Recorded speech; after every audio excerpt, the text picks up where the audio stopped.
I'm Dan Rochon, and I'm joined with Chris Bentley, who Hello. is a real estate broker in Dallas, really elite business owner in the Texas area, and has written multiple books and is really just a high-minded thought leader. And so, Chris, want to tell us a little bit about yourself? What is a little bit about your experience, if you could? Sure. I mean, myself, I've been doing real estate for almost 17 years in multiple different states. Been here in Texas for over 7 years now. We're going on 7 years. So it's crazy. I'm also a business owner in terms of not only my brokerage, but I do capital management, kind of like on the side for some affluential folks. And then I do Amazon. I do a FBA business, and that's just kind of how I got into kind of like flipping. A friend of mine did it, and he's making 150,000 a year, and then me and him had like a little bit of a competition, like who could sell more. So just kind of a fun thing, but very entrepreneurial, very just business owner. That's how I love it. Tell me more about that if you could. Like, tell us what specifically are you doing? In terms of like The Amazon. Amazon stuff, I just Yeah. flip stuff. So it's wholesaling. It's called FBA, fulfilled by Yeah. Amazon. So I mean, the lowest of the low is basically taking your phone and like just shopping at Walmart or any other place. But when you get higher in the ranks, you can like buy from wholesalers and then ship to Amazon. And anything that you buy, let's say like you want to buy a tube of toothpaste, chances are you're probably going to be buying it from me. Got it. And so you said multiple states, real estate. And so where did you start? Bring us back to the beginning, if you could. Sure. The way back. Yeah, I was in school. I was in college. I graduated college with a 2-year degree at that time, and then I got into doing financial services. So I was selling life insurance, retirement funds, and then I met a guy, or actually my boss met a guy that was just killing it in real estate, and he was like, "Hey, I want you to go out and learn real estate." At the time, we were doing loan origination, so. Back then it was a different time. You could do real estate and loans at the same time. And Sure. that guy would just, basically taught me the ropes, which I'm really grateful for. And he's still killing it. He's still doing a lot of volume. I follow him on Instagram. And I learned the tricks of the trade, and then I got started. And then, it's pretty much downhill from there. I just started selling stuff and had a lot of success with it. And that was the Maryland, D.C., Virginia area where I started out from. And then I moved here to Texas. I actually followed a girl out here. And then, so then I was like, well, after I didn't really do anything for the first year. And then after that, I got my license and just started selling. Where in D.C. were you, or Northern Virginia? I was in Chevy Chase. This is where I grew up, Okay. Chevy Chase, Maryland. So to the listeners, like everything over there in that particular area is very close knit. So, you can go over the border within 5 minutes to Virginia or D.C. Yeah. So are you still with the girl? No. So that didn't work out. But we're still friends, so it's cool. Good for you. So what was the biggest difference between real estate in the Virginia, Maryland, D.C. area versus Texas? Just the forms, honestly. I mean, the people are the same. Actually, people are really nice here. Yeah. But the forms are different. Like with the forms in the D.C., Maryland, Virginia area, it's more based off of different, like, you have a contingency on home inspection, contingency on, whatever, how many different contingencies you want. And eventually you get to a point where it's just like a big, thick book of contingencies versus Texas. You have an option period and you can opt out within a certain amount of time. So it's just a little bit different, but the same idea for the most part. So tell us about, like, let's start in Maryland first. And how did you get business at that time? And then I'm going to go to Texas next. So like at the very beginning, like day one. At that time, the market was super hot, and it's super hot right now, but it's super hot with mortgage loans in terms of the rates were going down. People were looking to refinance. So I was getting a lot of refinance traction. And then I was closing some deals during refinance. And then, of course, I had the financial services. So I was out still selling life insurance. So I just became like a trusted advisor. So people were like, oh, yeah, I know that guy. Like, he's a good dude. He helped me, refinance or purchase a life insurance policy. He's also doing real estate. It didn't really help me in the sense of like being a Swiss Army knife. That wasn't very Yeah. good. But it just helped me in terms of like a lot of warm market stuff because people would be like, oh, word of mouth. Yeah, he's good. Texas was tougher. I didn't know anybody from Texas besides that girl. I probably knew about, four of her friends. So I Yeah. had to meet a lot of people, and I started doing a lot of networking. We What can't year really, was it? Hold on, because it's interesting sure, because it's a different market, right? So yeah, there's a like different tactic, completely. right? So what year was it? So moving out here, so that was 7 years from now, so 2013. All So I right, moved here. 2013. Okay, got it. All right, so the market had already started recovering, but it didn't shoot up like it has from 13 to now. Yeah, I mean Dallas is a different market. You get, Okay, a lot of people are moving here. Now let's just talk about now because of COVID and of taxes and the whole liberal thing and all kinds of other stuff yeah, going on, right? But back then, people were still kind of moving here because there's no taxes here in the state of Texas, and it's very like business friendly. So headquarters were moving out here, and people were relocating from wherever they were before out here. So people were still moving. It just for me in the Texas area, it was very different because it's a good old boy network. A lot of yeah. people, went to school with somebody, or they played football with someone, or their parents or parents of their child that played sports. So it's tough. It's tough beating somebody's family member. There's Sure. over 66,000 people that are licensed in the state or just in the Dallas Fort Worth area. So Oh my a, goodness. a lot of competition. So I had to stand out, and I just started going to networking events and just started meeting people. And it was kind of a sickness. Like I went just about every night. People were like, if somebody didn't see me, then they were like, what happened to him? Because it was just like it was so normal for me to be there, and it got to the point where I just kind of gained everybody's trust because they're like, oh, like he's the real estate guy. And then I kind of backed it up with a lot of stuff on social media. So I kind of like proofed myself by having, a lot of listings, a lot of different stuff. Show up on social media, a lot of videos back when videos started. So people were like, "Oh, like I know that guy." Like it was just a lot of brand recognition. So that helped me out a lot. What type of networking events did you go to? Pretty much anything, but it was mostly like business networking. I Okay. didn't go into anything like basket weaving or stuff like that. It was just mostly like, happy hours for business owners, stuff like that. Because I was a business owner, so I could relate to people. Sure. It's just different.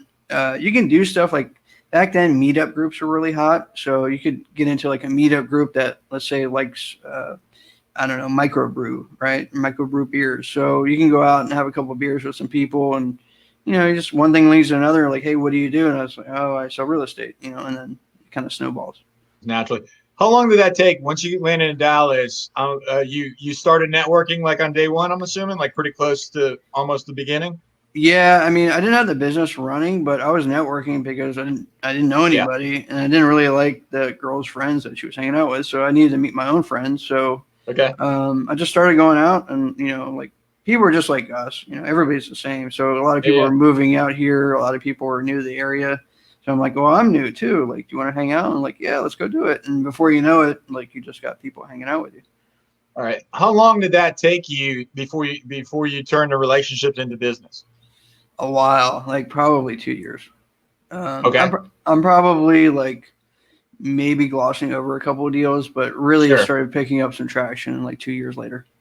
So you had deals in the first 2 years, but it was pretty sporadic. Is that what I'm understanding? Yeah, I mean, I wouldn't, quit my job over it kind of deal. Like it was just kind of like here, like see if you can sell this, or like this is a really tough deal. I hope you can do it, and like nothing until really the second year before everything kind of like came together and started snowballing. Okay, and that makes about sense because any long-term strategy, and networking is a long-term strategy. Typically, it's going to take 18 months, and so that's one of the things that when I'm coaching, I'm like I suggest to do a short-term strategy and a long-term strategy because through time, the long-term strategy is going to be more reliable, and it's going to be easier business, yet you still have to eat today.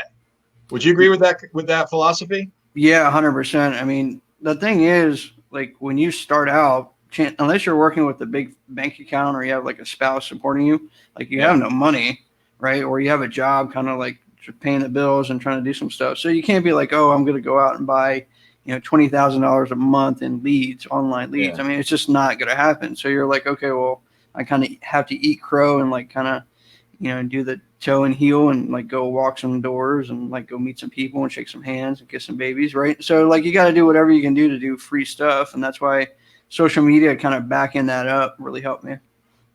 Did you? I'm assuming that maybe today it may be different. At that time, I would think that maybe the networking was your primary lead generator once it started working, and the social media was actually like a credibility builder. Exactly. Would that so it's you got the business here, but then you were legitimate because of your online presence. Yep, exactly. Now, has that changed from then to now? Because it may have. Where you get Yeah. business from the internet now, from social media? I mean, I've been pounding the media, social media for so long that like a lot Yeah, of people, I tell the new agents that I have coming in, like, it's great that you have this, pipeline right now, but at some point the pipeline's going to dry up because you've sold to everybody that you possibly know. So yeah, you're going to have to figure out some other way to get business, whether it's, boosting social media ads, whether it's online leads, whether it's whatever you want to do, mailers, I'm just using different stuff. sure. But just anything that captures some cold market because everybody knows that that's what you do. Like, but they're not in the market to buy a house or sell a house. So you're gonna have to find somebody that is. Yeah. So it's expanding your business through brand recognition, and really what you just explained was sort of the process of going from prospecting to marketing, where prospecting costs you time, and that's relationship, and then marketing is when you start leveraging and scaling and investing money into the awareness. Exactly. So tell us about your business today. It's pretty crazy. We're a brokerage just started in January this year. I got 3 agents so far, and I got a bunch of them taking their tests, which is great. So it's a lot of labor of love. I love every second of it. There's some interesting times. We do a lot of online leads, so you meet a lot of interesting people. But it's a lot of fun. Like I love it. I love every second of it. Um, I think the biggest hurdle that I've had to overcome is that, uh, you know, me loving it as much as I do doesn't mean that everybody else on my team loves it as much. So I have to kind of tamper down my expectations, not so much on like the selling side, but on the excitement side. The excitement side. All right. And so the 3 agents that you work with in your brokerage, were did you know them before, or are these new relationships? 2 of them I knew before. One guy I actually trained him last year when I was with another brokerage, and he got his license. I kind of showed him the ropes, just like how I did. And then the other person I knew a while back, and she decided to come with me. And then the last hire that I have is just new. Like I never met her before. She was switching out of her brokerage, and I had a need. She's bilingual, so I had a Okay, need for somebody that could speak Spanish to sure. Spanish-speaking clients. So she was like a great fit, and she needed some tutoring and some coaching. So it paid off for both parties. So it's really great. Like we have a great relationship with everybody. It's a bit like a big family, honestly. That's fantastic. So, uh, were they new to the business? It seemed like maybe a couple years in the business. Is that accurate? The guy was a year, Nick, and then Carrie, which is the lady that I knew. She's been in the business for probably 2 or 3 years, but she worked more like like an associate to a producer. So it'd be Yeah. like, okay, like we're gonna go do this appointment, and then you fill out the paperwork. Or like, okay, you have an appointment, I'll go with you. Which wasn't. It was really like kind of stunning her growth versus just being like you're a real estate agent, like you figure it out, like you're a salesperson, you go sell you. And that was something that I think a lot of agents don't really get the chance to like get that. is like, okay, like you've passed your test, like you know what you're doing, you know what a form is, like just go out and sell. And then once like she, got that through, it's like, oh, like there's no more handicap, there's no governor, like I could just run. I'm like, yeah, like go do it. Then it's just like off to the races. Okay. How has the pandemic impacted your business? It's actually been great. So the pandemic hit, and everybody was pretty much locked up in their houses. There's very little inventory during that time. I don't really blame people because I wouldn't want people like trudging through my house, right? So for me, I mean, people are still looking for houses, there's still high demand, people are still moving here. It was like a feeding frenzy. So I was one of the, I guess, few that just went out and showed houses and didn't care. So a lot of people were just, agents that I've talked to and interviewed, like they just sat in their house and they refused to go out. And I was like, I don't, I got to eat. So off we go. So yeah, I just picked up a lot of business that way. Yeah, I believe that this is going to be an opportunity for the professionals such as you and I to gain market share, and particularly, the economy may be moving in a it is going to move in a downward direction, and it just is predictable. And as that happens, I think you're going to see a lot of agents leave the business. Interestingly enough, I've seen a lot of agents come into the business over the last few months, which I hadn't considered that before that happened, but it makes perfect sense because they're at this point sitting at home like, oh, I'll Yep. go get a real estate license, and not realizing what they're actually signing up for. So, Yeah, that's what I experienced too. I mean, a lot of my friends are like, "Hey, like I see you're closing some deals, through Facebook, and I see your photos everywhere on Instagram. Like, yeah. do you think I should get a license?" I'm like, if you want to sell like 7 days a week and answer the phone all day long, like that's up to you. And they're like, "Well, I'm not doing anything anyway." I'm like, "All right, well, have at it." So we'll see. We'll see what happens. Everybody's excited because they see something on TV, or they see Yeah. something, and they it's like I listen to a lot of David Goggins stuff, and he talks about like seeing some badasses on Discovery for Navy SEAL Hell Week, and they're like, I can do that, and then they go out in the beach in the cold and get sand all over them. They're like, I don't really want to do this anymore. Yeah, I have no delusions about my ability to do that. So, even if I could do it, I don't want to do it. yeah. So we'll see what happens, but yeah, it's gonna be fun. I definitely think the economy is definitely gonna make a change unless something happens. All right, so you've got the brokerage, 3 agents, and what's your vision for the brokerage? Where are you going? Top 3 in Dallas. Okay, what will it take to do that? A lot more people.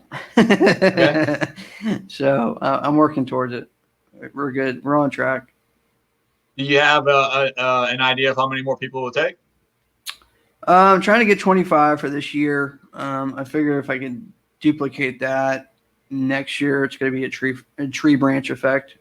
Sure. The problem I have with it is that I would rather have a fantastic customer experience or client experience versus an experience where they get lost in the mix, or even if it's an agent getting lost in the mix as well. Like I just don't want to sign up agents and then they're just a number and I hope they survive. Like I want it to be like a big family kind of situation where like they know what's expected. They can contact me anytime. They know what it's like to be around me. It just, they know what they're doing. Like I have full confidence and then they have full confidence in me. I just think if I get super big, it'll be too many levels and I don't want that. Okay. How are you attracting those agents to you at this time?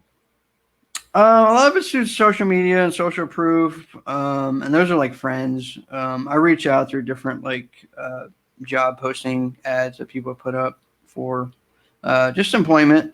People looking for jobs or part-time stuff. I don't hire any part-time people, but it's just a kind of a good way to talk to some folks about possibility of getting their license or switching brokerages. What's been the biggest thing that you've learned throughout your experience over the past, even going back to Maryland? What's been the biggest thing, even going back to Chevy Chase? Like, what have you learned that would be the biggest impact in your life or business? The biggest thing that changed me from like an average agent or above average agent was leads coming in, people to call or people calling you. That was the toughest hurdle that I could have like figure out. And the way that I figured it out was that One year, I just didn't spend any money on anything stupid. All the money that I made in real estate, I just kept in my pocket. I made money like doing other stuff like Amazon or like through capital and trading stock. So I was good. I survived. And then the next year, I had money to buy online leads. And then that kind of snowballed because then I just kept putting more money into it and I kept saving more money.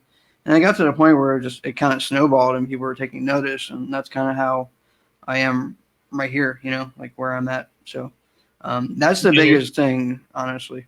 And so the lesson to learn there is to save money first before you get into marketing. Absolutely. Yeah. And so you're still doing paid leads today? Yeah, I'm doing a lot of different stuff. I'm not doing as much Amazon, but a lot of online marketing, a lot of online leads. I don't really have time to go out and do networking, even if we did have networking events to go to. Yeah. I just don't have the time. I mean, I got people calling me, and it's like, how am I gonna sit in a room with a bunch of people for like an hour? I can't do that. Like, I got leads coming in, I got agents that want questions answered, I got stuff going on. So it's a different level, and then next year you might check me out. I might be doing something different on a different level. So that's just kind of how it is if you manage your money correctly and kind of put it in the right way.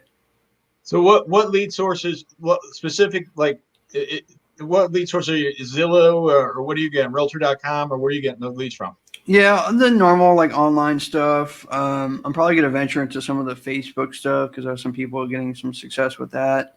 Yeah. But yeah, I just kind of stick to what works, and just people calling you or people that want your services is what works. And then of course you're going to get referrals from that. You're going to get people that seeing your stuff being sold, and it just kind of snowballs. But you got to always like keep in mind like the beginning, which was you had nobody to talk to, and now you're starting to have some people to talk to. So now like invest more money into what's working. So starting a brokerage, how's that been different than a solo or an agent within a brokerage?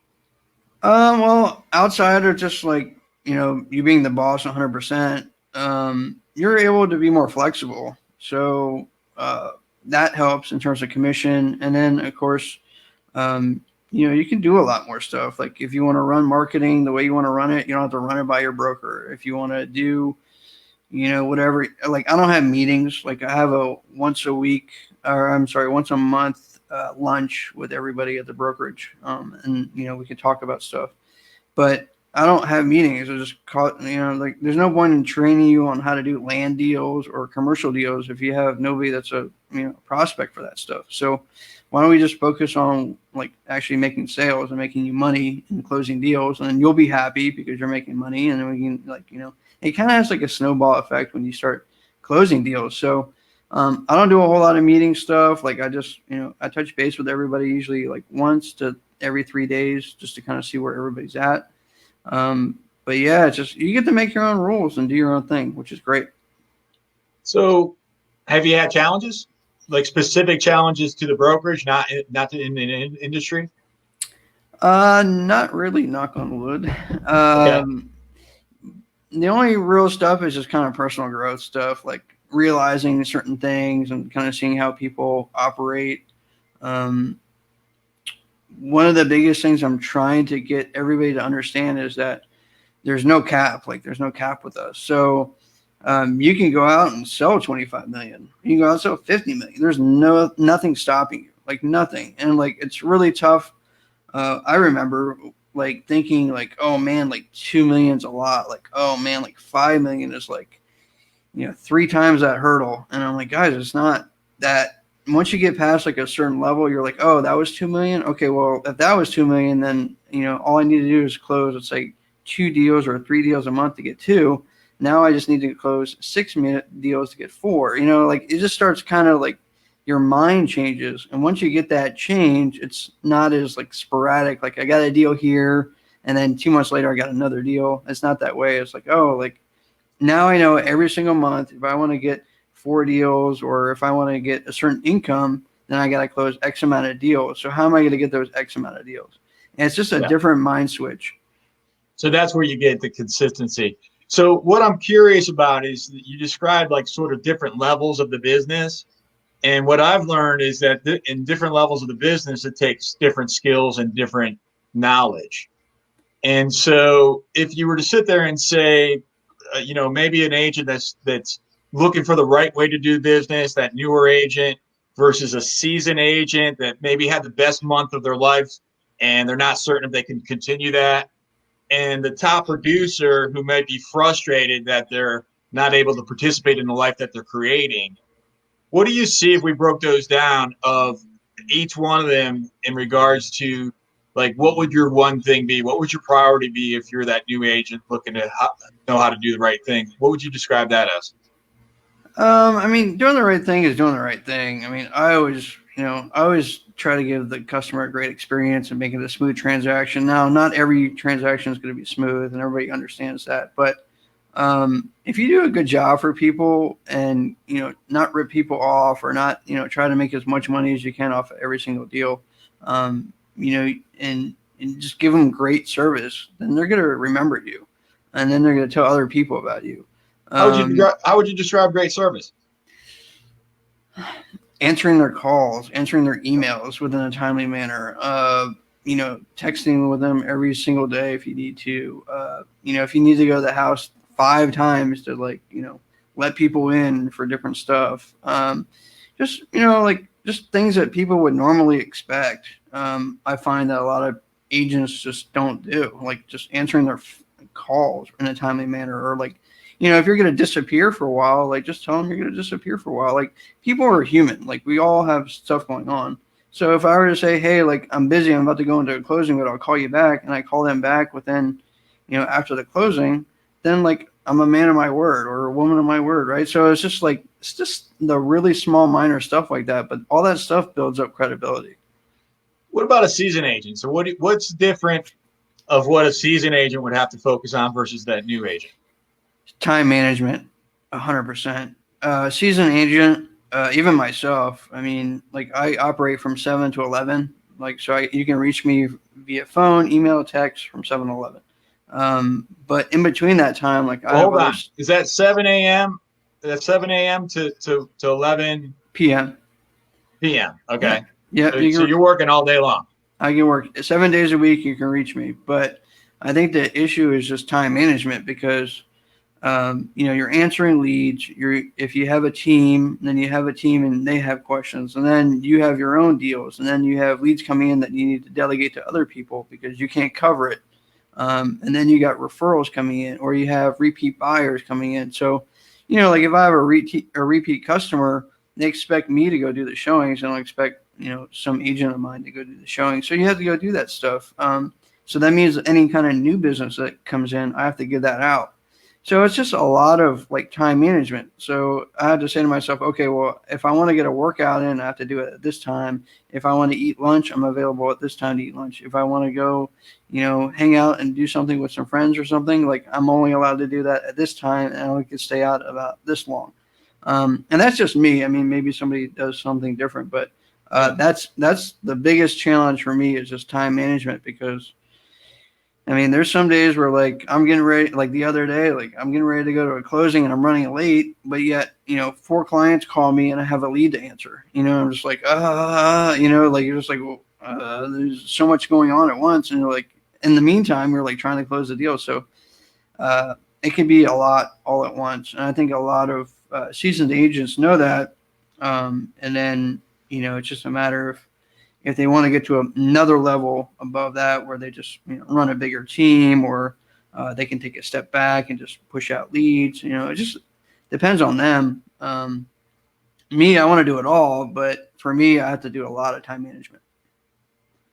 So that's going to change my third question, because the third question was the top producer that might be working 18 hours a day and might be frustrated that they can't participate in some other activities, which would describe what I just heard you say.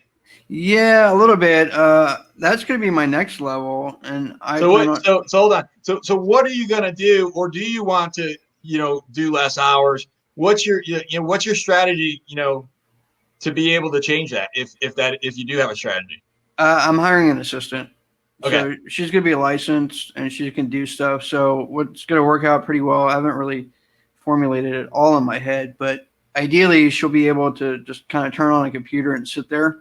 And then I can call her and be like, hey, write up an offer for, 350,000, close in 30 days, X amount earnest money, X amount, this, and this. And she can write that and then tell her to send it to this particular person while I'm on the road. So by the time I get back to the office or whatever, like that'll be signed. I could submit it and it'll be done and good to go. And I can do some other stuff. So that's going to be the next level for me because right now, even with 3 people, like some days I'm just crushed. So if I had that extra level of support, that'd be great. So you're an author. I am. And you've written a few books. 4. 4 books. What caused you to want to write? How'd you get into that? It was kind of a couple years ago, and ebooks was kind of like a hot thing. Yeah. And people were coming out as, like the Grant Cardones and those guys were starting to come out with ebooks and having some success. And I was like, well, like I have a vast amount of knowledge in my head. Why don't I just put it to paper? And the first book, like I try to help people out in terms of like writing a new book and like giving them some pointers, because for me, it was like, scaling a 1,000-foot wall. Like, how do I write a book? And the easiest thing to do is just kind of get started. And that's the hardest part for people is just start writing, like write whatever, because you can always cut it out. So write some stuff and then, keep writing. And then at the end, like if it sucks, you just cut it out. But yeah, I just decided like, hey, I'm going to start writing. And that kind of took off. Some people were like kind of really noticed that. And I started kind of handing them out to clients and they really noticed that. And then that kind of just really social proofed me for, an expert in real estate. So if you have a favorite from the 4 books, or rather better said, which of the 4 books do you think would make the greatest impact on somebody that's watching or listening today? If you want to grab my latest book, which is the networking book, I think that'll really help out. I know we're not really doing networking right now, but you'll kind of understand like how to be a really good networker and like understand conversations and understanding. I kind of really break it down and not have like such an overview. It's all the stuff that I was really successful in, like setting up a meetup group or setting up a Facebook group, how to admin that, how to set up networking events, how to work the room. So a lot of that stuff is really beneficial for somebody that is like a business owner or just somebody that's getting started and wants to meet some people. I think that would really help out. What's the title of that book? Extreme Networking. Extreme. And where can somebody get that? You can get it on my site, which is christybentley.com. It's on Amazon. All my books are on Amazon. You can also ask me really nicely, just refer or just reference the show, and I'll give you a copy for free. All right. So how can somebody get in touch with you if they want to get a copy for free, or if they want to refer somebody to Dallas, Texas that they know is going to take great care of their referrals? Social media is real easy. It's Chris D as in Danger Bentley for the handle for Twitter, Facebook, Instagram, LinkedIn. It's all the same. I don't do Snapchat. I don't do TikTok. Or you can send me an email, go through my website and send me an email. But yeah, I'm pretty accessible. You can reach me. I got a couple pages of Google already, so I'm pretty available. You can be found then. Yeah. All right, Chris. Hey, thanks so much for joining me today. I really enjoyed our conversation, and sharing your wisdom is going to make a difference for the people that are watching right now. And I really appreciate you. Yeah, I appreciate you. Thank you for having me on the show. My pleasure. Give us a thumbs up by clicking the like button below. Don't forget to subscribe to